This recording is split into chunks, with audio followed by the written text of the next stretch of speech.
nature. So I'm going to use these kitchen scissors and I'm going to cut it about here and then about here. All right, so I'm just going to go ahead and sterilize my scissors first. You want to make sure that you always sterilize the tools that you use when you propagate your plants, because if you don't, they're going to be more susceptible to disease and root rot.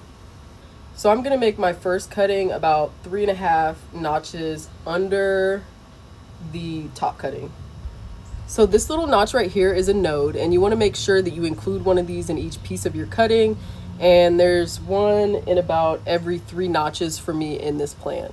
All right, so these are the 2 cuttings that I have. I'm going to let this callus over first, and then I'm going to dip it in some rooting hormone, and I'm going to put this directly in water. This is my second cutting. I'm going to let this callus over, and then I'm going to dip it in rooting hormone on the bottom side, and then I'm just going to stick it directly in dirt.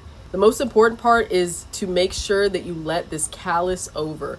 I have made this mistake so many times. You're going to want to sit this out. Don't put it in any water whatsoever until you literally see a callus form on the bottom. You should be able to tell. It'll change color, but you need to make sure that you do this before you put the cutting in water. Unfortunately, this one I accidentally snapped off without the established roots. You can see one little tiny, teeny root on the end of this. But I am actually going to just stick it in soil and hope for the best at this point, because if my larger cutting can survive and reroot, I'm pretty sure that this one can too. So my soil mixture is some regular potting soil, some peat moss, and some perlite. And I'm gonna go ahead and actually add more perlite. I was able to get a bag of perlite from my mom. Shout out to her. She's my favorite store and everything's free. So I was able to turn that plant into 5 pups. And then I still have my top cutting and my node that I'm going to root.